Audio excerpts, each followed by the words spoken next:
자, 284번째 이야기를 합니다.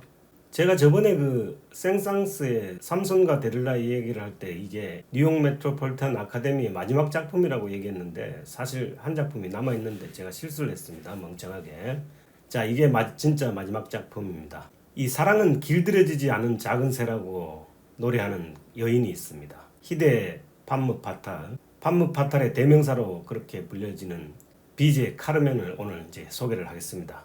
사실 이 작품은 제가 저번에 간단하게 소개를 했었습니다. 한 번에 걸쳐서. 근데 이제 이게 아카데미에 다시 이 작품이 선정이 되면서 이 3회에 걸쳐서 좀 자세하게 이 작품을 소개해 드리려고 그렇게 합니다.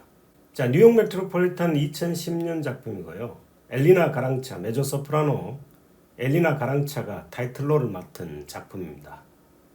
첫 번째 이야기를 하겠습니다. 자, 조르주 비제.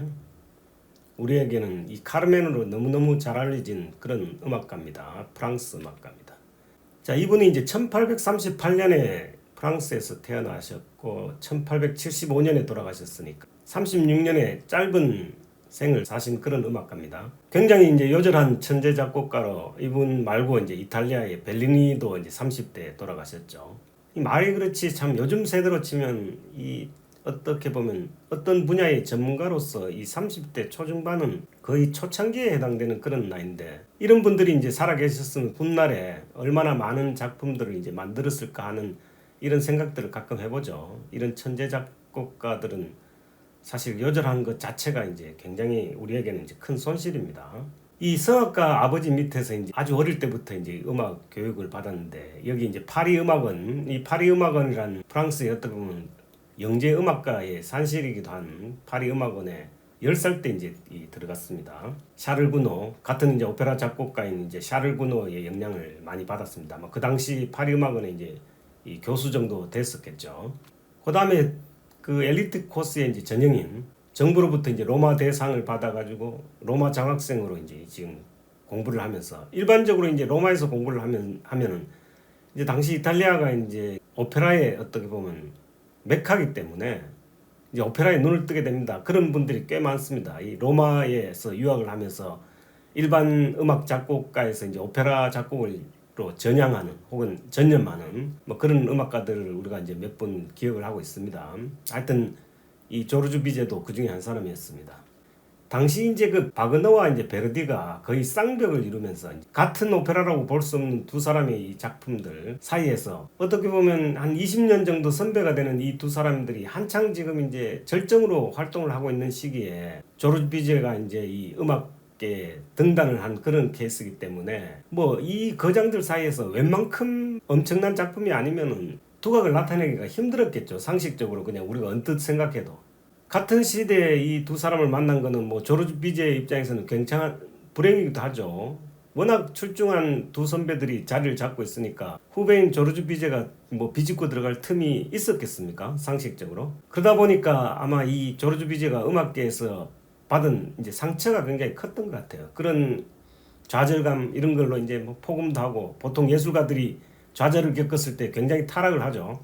결국 이게 이제 요절의 한 원인이 제공됐다는 그런 얘기들이 있습니다. 아무튼 그런 좌절을 겪었고 이 피아니스트로서도 굉장히 인정을 받았습니다. 이 까미우 생상스가 이제 오르가니스트니까 이 까미우 생상스와 더불어 이제 같이 비교도 당하고 당시에 이제 굉장한 이제 피아니스트였던 이 프란츠 리스크와의 일화도 있습니다. 프란츠 리스크가 뭐 어떤 장소에서 이 작품을 이제 연주할 수 있는 사람은 나와 한 사람밖에 없다고 그렇게 얘기를 한 상태에서 조르주 비제가 나서서 그 작품을 완벽하게 이제 연주를 해가지고 리스트가 당신은 나보다 더 낫다는 그런 칭송을 할 정도의 이제 일화도 전해집니다. 오페라에서 이제 베르즈모라고 표현하는 마스카니의 이제 그 유명한 까발레리아 루스티카나와 이제 푸치니 거의 대부분의 작품이 이제 이 베르지모였었죠. 라보엠을 비롯한 하여튼 이 마스카니와 푸치니에 큰 영향을 미쳤다고 그렇게 합니다.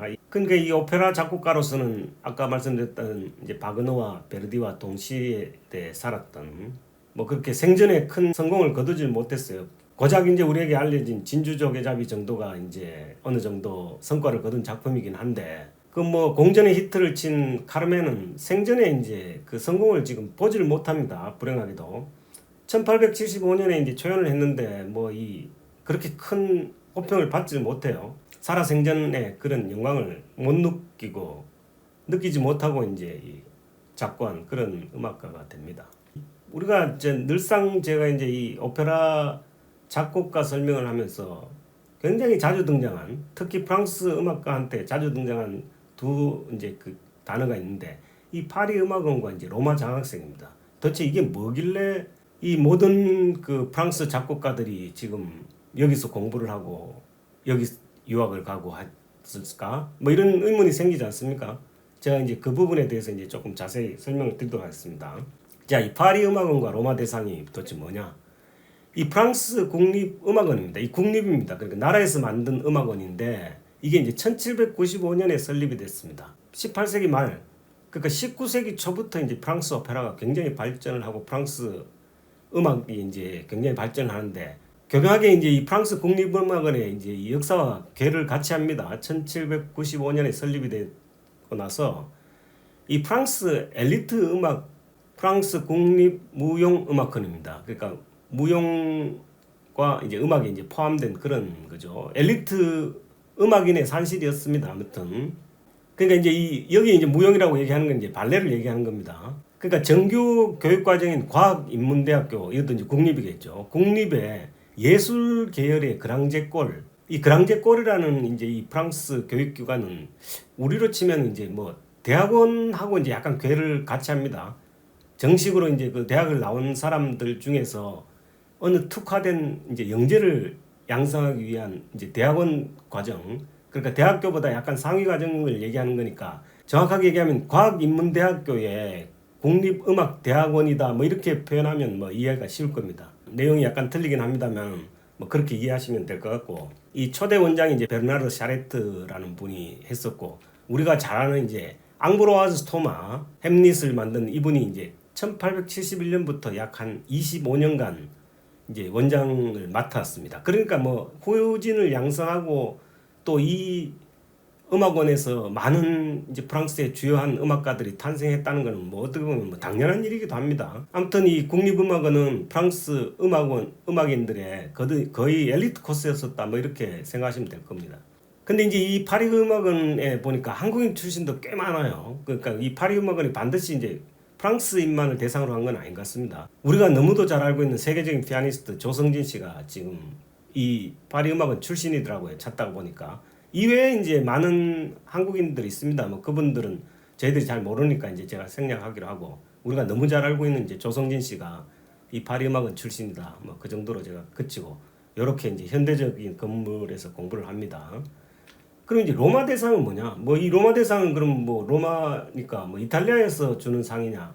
그건 아니고 1663년에 이제 루이 14세 때 제정이 된 건데, 젊은 예술가 초기에는 사실 이제 미술가들을 위주로 그렇게 한 것 같아요. 미술가에 주는 상이었습니다. 왜 그러냐면 이 르네상스 이후에 이 이탈리아 이 미술이 두드러졌잖아요. 미술로 치면 굉장한 선진국으로 아마 인정을 받았을 거고, 그러니까 이제 이 프랑스에서 젊은 예술가들, 특히 젊은 미술가들이 로마에서 공부를 하게 되면 이제 국가에 굉장히 이바지를 할 수 있겠다고 이렇게 해서 프랑스 정부에서 주는 상입니다. 장학금으로 이제 로마에서 공부를 하는 거죠. 그 로마에서 공부를 하는 그 기관이 이제 아카데미 드 프랑세스라고 이제 14세기에 설립된 기관이 있습니다. 이거는 이제 로마에 있는 프랑스 교육기관입니다. 아카데미입니다. 초기에는 이제 미술 분야에 국한이 됐고 18세기부터 이제 건축 분야, 그러고 나서 19세기부터 음악가한테 이제 확대를 하다 보니까 우리가 알고 있는 많은 이제 프랑스 오페라 작곡가들이 전부 이제 수혜자로 등장을 합니다.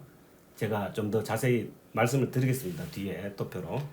현재는 이제 그 로마에 있는 빌라 메디치에 이제 이 아카데미가 운영되고 있다고 합니다. 이렇게 생겼습니다. 지금 대충 이제 프랑스 국립음악원하고 로마 대상에 대해서 제가 설명을 드린 이유가 이게 이제 프랑스 오페라와 궤를 같이 하고 있기 때문입니다. 자, 어떻게 궤를 같이 하느냐? 정규 오페라에 이제 부흥을 이끌었던 사람이 이제 엑토르 베를리오즈입니다. 모든 프랑스의 음악가들이 이분 영향을 많이 받았습니다. 우리에게는 이제 그랑데 오페라인 이제 트로이안으로 우리에게 잘 알려진 이 베를리오즈가 1803년 출신이고요. 그 뒤에 이제 아까 파리 음악원에 이제 원장으로도 재직했던 앙브로아즈 토마, 민용하고 이제 햄릿, 작곡가입니다. 이분 이후에 샤를 구노가 이제 1818년에 태어나서 이제 파우스트나 로미오와 줄리엣을 우리한테 친숙하죠. 그다음 세대가 이제 조르주 비제입니다. 카르멘과 진주 조개잡이로 뭐 프랑스 오페라를 아주 널리 떨친 분이고, 그 다음에 이제 프랑스의 어떤 오페라의 전성기를 이끌었던 사람이 이제 쥘 마시네인데, 이 쥘 마시네는 우리에게 굉장히 많이 알려진 오페라들이 많죠. 제가 다 소개시켜 드렸던 작품입니다. 마농, 뭐 베르테르, 타이스의 명상곡으로 유명한 이제 타이스 뭐 이런 작품들을 남긴 이제 마스네에 이어서, 그다음에 이제 클로드 드뷔시가 이제 이 펠리아스와 멜리장드에 이어지는 이런 이제 그 19세기에서 20세기 초에 이어지는 프랑스 오페라의 어떻게 보면 전성기를 이끌었던 이런 음악가들이 전부 파리 음악원과 로마 대상 출신입니다. 굉장한 엘리트 코스죠. 그러니까 프랑스 정부의 자금으로 이런 음악가들을 양성을 한 결과가 이렇게 나타난 겁니다. 결국 투자한 만큼 거두게 돼 있죠. 그 투자가 이 프랑스 오페라의 어떤 중심으로 이렇게 자리를 잡습니다. 이 파리 음악원과 로마 대상을 중심으로. 그러니까 이제 프랑스 오페라를 설명하면서 이 파리 음악원과 로마 대상을 이렇게 떼어버릴 수가 없는 그런 상황이라는 게 이제 증명이 된 거죠. 제 설명으로. 자, 이 프랑스의 대표 오페라를 보면은 이제 프랑스의 대표 오페라입니다. 이제 파우스트의 겉벌부터 시작해 트로이인, 뭐 파우스트부터 쭉 해가지고 이제 현대 오페라인 이 플랑크의 이제 카르멜 수녀들의 대화까지 이렇게 이어졌을 때, 여기 이 작곡가들 엑토르 베를리오즈부터 이제 프랑시스 플랑크까지 이어지는 작곡가들 중에서 파리 음악원과 로마 대상을 동시에 수상한 사람이 거의 대부분이죠. 뭐 지금 보면 뭐 눈에 띄지 않습니까? 여기서 지금 파리 음악원 출신자 중에서 로마 대상을 못 받은 분이 이제 생상스하고 들리브인데, 이 두 사람에 불과합니다. 이분들은 뭐 왜 로마 대상을 못 받은지 뭐 그 부분에 대해서 설명은 지금 제가 찾지는 못했지만, 아무튼 이 두 사람을 제외하고 나머지 베를리오즈부터 아까 설명드렸던 드뷔시까지 모든 사람들은 파리 음악원 출신의 로마 대상 수상자입니다. 뭐 어떻게 보면 프랑스 오페라의 뭐 뿌리죠, 줄기죠. 이 마지막에 보면 이제 프랑시스 플랑크는 이제 뭐 이 사실 오페라의 인기가 굉장히 이제 떨어진 19세기 중반에 이제 만든 작품이긴 하지만, 이분은 사실은 이제 뭐 이 파리 음악원도 아니고 로마 대상 수상을 못한 이런 분 같은 경우는, 이분은 이제 거의 초기에 젊었을 때 직업이 이제 의사였습니다. 의사였다가 나중에 이제 이 음악에 입문하신 분이기 때문에 뭐 이제 음악원과 로마 대상의 이제 대상이 아예 아니었죠. 뭐 이런 거를 제외하고는 뭐 거의 프랑스 대표 오페라 중에서 여기 이제 빠진 게 지금 이제 오펜바흐의 호프만 정도인데, 뭐 이거 작품이 빠진 건 사실 오펜바흐가 프랑스에서 활동을 한 그런 작곡가긴 하지만, 오펜바흐는 사실 독일 사람입니다. 그렇기 때문에 뭐 빠졌고, 또 프랑스 오페라 중에서 유명한 작품은 이거 외에도 도니체티의 연대 아가씨가 있죠. 도니체티는 아시다시피 이탈리아 사람이고, 그 다음에 그랑데 오페라 로시니의 마지막 작품이 있죠. 윌리엄 텔이라고. 그것도 이제 프랑스 오페라지만 이탈리아 분이기 때문에, 여기는 이제 제가 프랑스인이 만든 프랑스 오페라를만 하는 거니까, 그 호프만 이야기라든가 연대 아가씨라든가 윌리엄 텔 같은 경우는 이제 제가 뺐습니다. 이 많은 작품들, 이 프랑스의 대표작들이 전부 파리 음악원하고 로마 대상과 관련이 있다. 뭐 이 정도로 설명을 하고 넘어가겠습니다. 자, 오페라 카르멘을 보겠습니다. 원작은 이제 있습니다. 원작의 동명소설이 프로스페르 메르메의 이제 이 카르멘이라는 동명소설이 있었고, 대본은 리도비크 알레비와 이제 아리메아크가 대본을 만들었는데, 뭐 사실 대본 만드는 과정에서 이제 이 비제 생각이 굉장히 많이 관여가 돼 있죠. 사실 이제 투사가 원작에는 없습니다. 투사가 등장하지 않는데, 이런 것도 이제 비제 어떻게 보면 창작물이라고 보죠.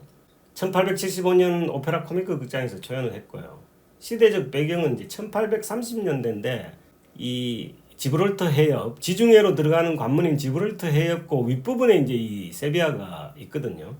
그 세비야라는 도시가 얼마나 흥청망청하고 또 발전했던 도시인지 상상이 되죠.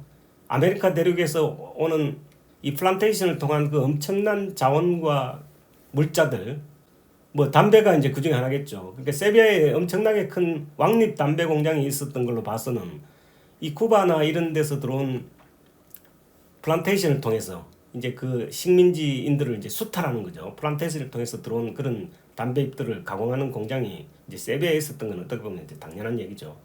그 얘기는 이제 세비야 설명 때 다시 하기로 하고, 지금 현재 이 카르멘은 모차르트, 베르디, 푸치니의 작품을 제외한 그 오페라 10대 작품에 들어가는 이 로시니의 그 세비야의 이발사와 카르멘이 이제 유일한 작품입니다. 보통 우리가 이제 10대 작품들은 거의 모차르트, 베르디, 푸치니의 작품으로 이렇게 구성이 되는데, 카르멘과 이제 세비야의 이발사는 반드시 포함이 되죠. 그 세 사람의 작곡가 외에는.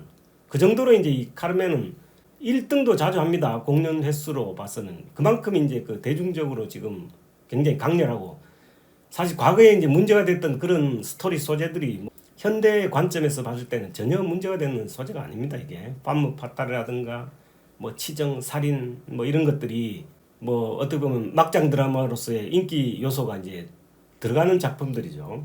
아무튼 이 카르멘은 지금 1, 2위를 다투는, 공연 순위 1, 2위를 다투는 오페라 중에 하나다. 아까도 말씀드렸던 원작과 약간 다른 이제 비제 카르멘이 창조가 된 겁니다.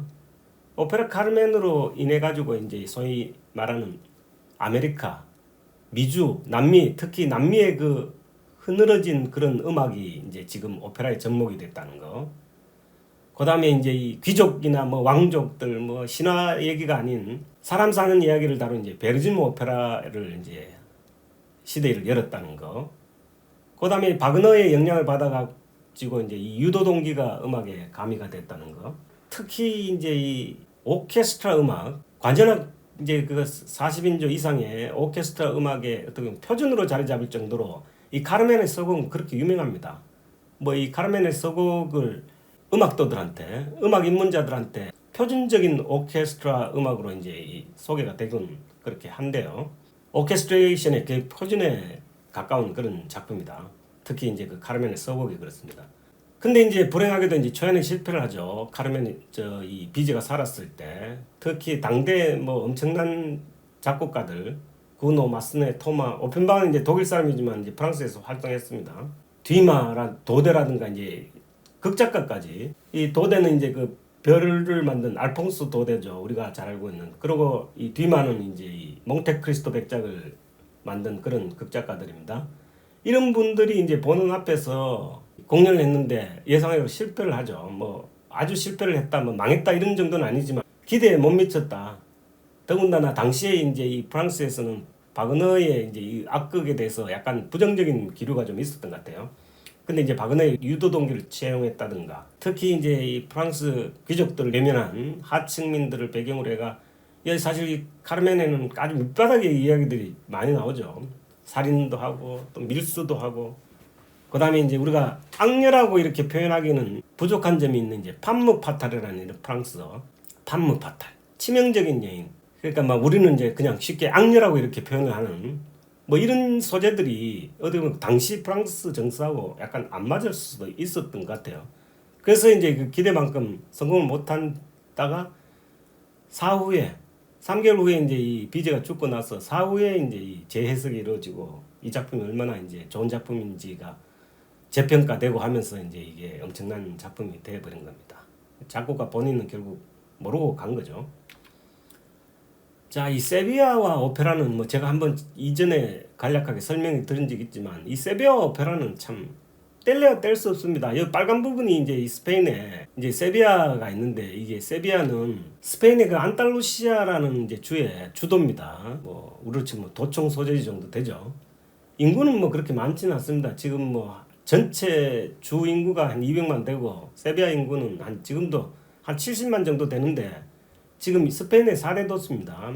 수도 마드리드하고 이제 바르셀로나, 발렌시아를 이제 제외한 네 번째로 큰 그런 도시죠. 지금 현재는 아시다시피 그 이 안달루시아는 그 지브롤터를 포함하고 있습니다. 지브롤터는 지금 뭐 영국령이지만 그 지중해로 들어가기 위한, 대서양에서 지중해로 들어가기 위해서 반드시 통과해야 될 지브롤터 해협을 끼고 있는 그런 도시니까, 뭐 교통 무역에 이 당시 특히 신대항해 시대에서 식민지를 개척하고 아메리카 대륙을, 신대륙을 발견하는 그 당시에서는 이 세비야가 얼만큼 그 교통 무역의 중심지였다는 게 짐작이 되잖아요. 그러다 보니까 많은 얘기들이 오가고, 그리고 상대적으로 이 스페인이 그 예술적인 소재를 선택하는데 좀 관대했던 것 같아요. 다른 데 비해서, 이탈리아나 이 프랑스에 비해서. 그러다 보니까 약간 그 막장 드라마적인 그런 스토리가 있는 부분은 스페인에 많습니다. 특히 이제 세비야를 포함한 그 아프리카 대륙하고 이제 맞닿아 있는 그런 상황이 되다 보니까 한 800년간 이슬람의 지배를 받았고요. 그러다 보니까 이 안달루시아를 중심으로 한 이 이베리아 반도는 이제 상당히 오랫동안 이제 이슬람의 지배를 받았기 때문에 세계 3대 대성당이라고 얘기하는 세비야 대성당이 있는 자리가 그 옛날에 이제 이슬람의 모스크 자리였었고, 지금도 이제 존재하는 알카사르 궁전은 지금 현재도 이제 엄청난 관광지로 이제 모든 스페인 관광을 할 때 뭐 반드시 들려야 될 곳으로 그렇게 있는 이제 이슬람의 유적들이죠. 그러니까 이제 콜럼버스가 이사벨 여왕의 명을 받아서 신대륙 발견을 한 어떤 전초기지적인 그런 역할을 하다 보니까 신대륙을 발견하고 나서 이제 그 식민지 수탈을 통해서 얻은 그 많은 농산물 중에서 특히 세비야는 이제 그 담배가 지금도 사실 아바나 시가는 세계적인 그런 품질을 자랑합니다. 그러니까 이 쿠바에서 들어온 그 담뱃잎을 가지고 이 세비야에서 지금 담배를 가공해 갖고 유럽 전역에 소화하는 뭐 그런 걸로 봐집니다. 세비야의 그 당시에 있는 왕립 담배 공장은 종업원이 10,000명 정도가 넘는 그런 엄청나게 큰 그런 공장이었던 것 같아요. 그러다 보니까 당연히 예술적으로는 이제 남미의 예술이 이렇게 접목이 되는 그런 자연스러운 상황이 벌어진 거죠. 세비야를 무대로 한 오페라가 어떤 게 있었냐고 보면은 모차르트 작품 중에서 이제 주요 작품인 피가로의 결혼, 돈 조반니가 산타크루즈 그 지역을 중심으로 벌어진 그런 이야기고, 베토벤의 피델리오도 이제 이 세비야 국립 교도소가 오페라의 주무대입니다. 그다음에 너무도 유명한 로시니의 세비야 이 발사는 뭐 당연히 그 세비야가 중심이 된 거고, 여기도 이제 산타크루즈입니다. 이 산타크루즈 지방이 이제 당시에 굉장히 이제 어떻게 보면 부촌에 해당되는 그런 지역이었던 것 같아요. 그다음 베르디 운명의 힘에 이제 그 레오노라의 집이, 레오노라 아버지가 이제 귀족이었으니까 그 집이 이제 산타크루즈에 있었어요. 그러다 보니까 이제 자연스럽게 무대가 된 거고, 오늘 우리가 이제 보는 비제 카르멘은 뭐 왕립 담배 공장이 이제 카르멘이 직장이었었고, 그다음에 이제 투장이 소개가 되죠. 10대 오페라 중에서 단골로 꼽히는 4작품이 세비야를 무대로 한 오페라다. 뭐 그 정도로 하고 넘어가겠습니다.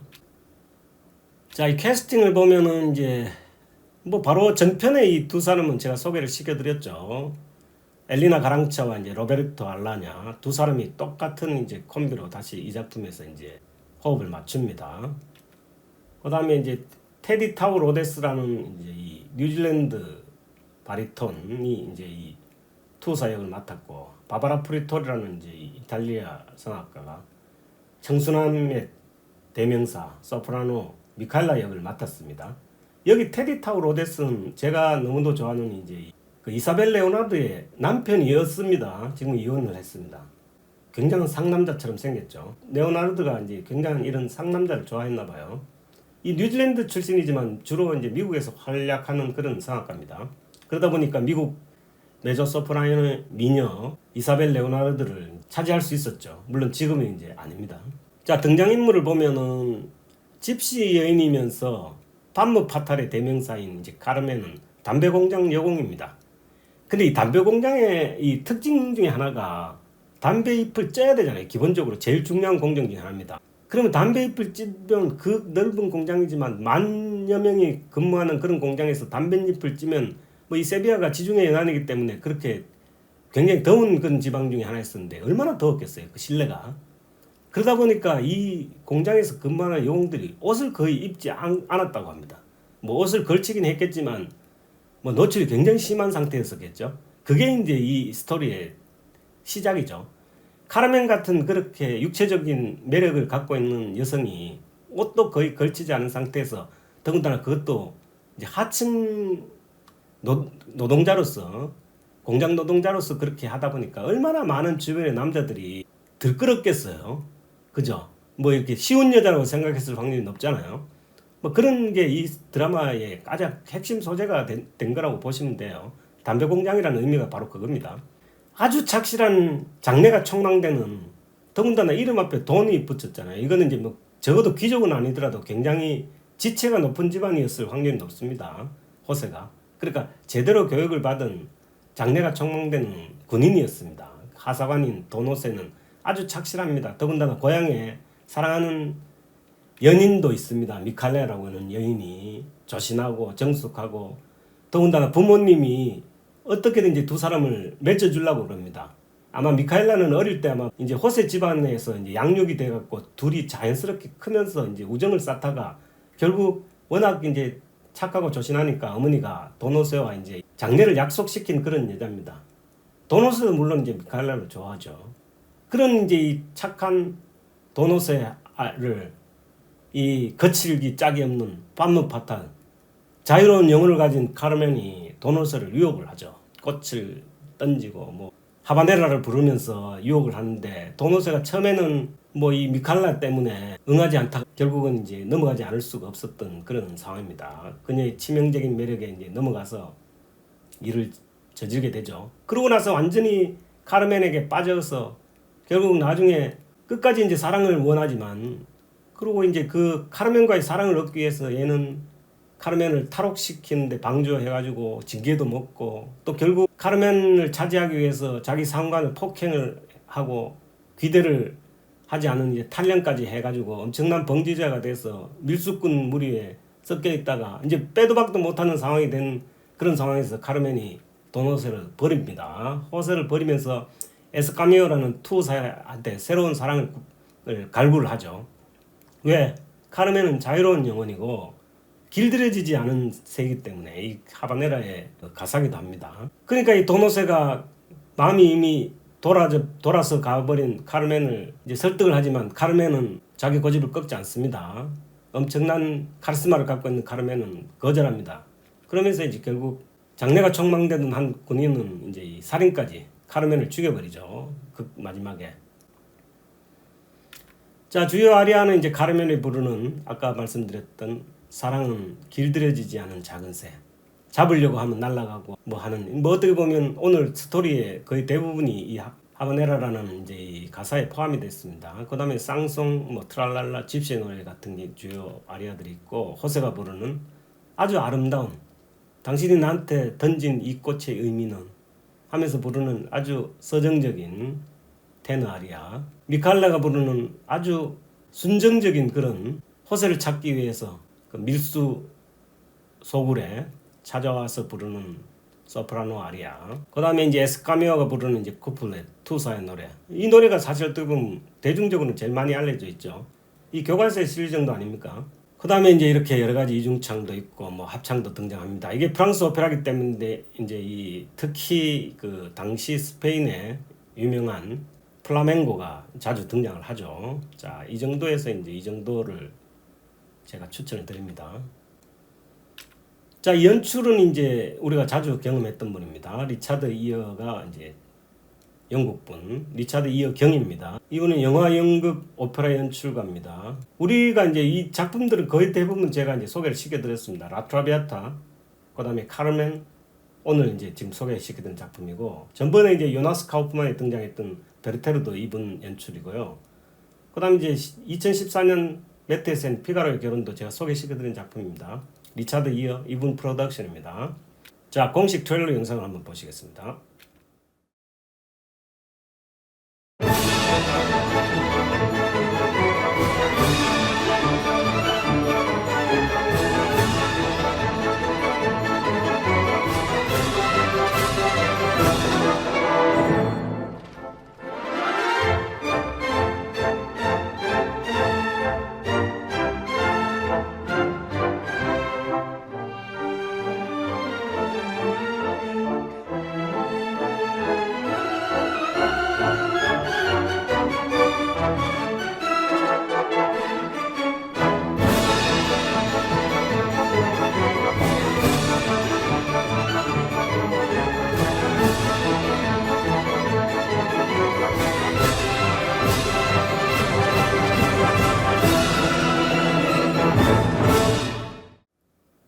그다음에 지휘는 이제 지금은 뭐 너무도 유명하신 분이죠. 야닉 네제세젠. 지금은 뉴욕 메트로폴리탄의 이제 지금 음악 감독입니다. 제임스 르바인에 이어서.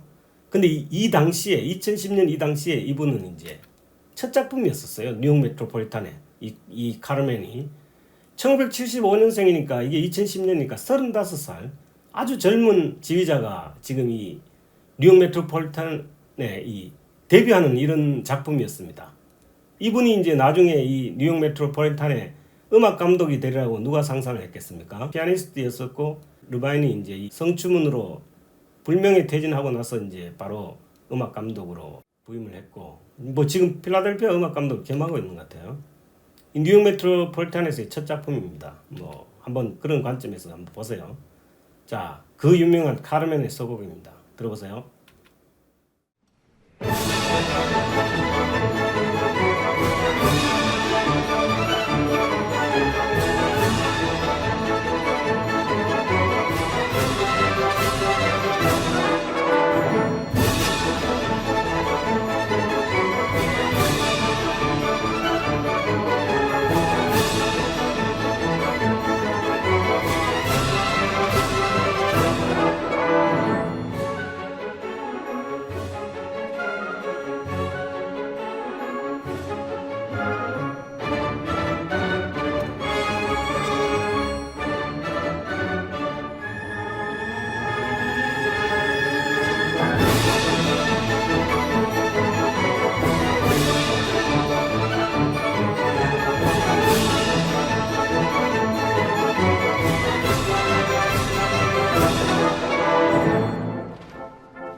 자, 오늘 이야기는 여기까지고요. 오페라 1막부터 이제 다음으로 미루겠습니다.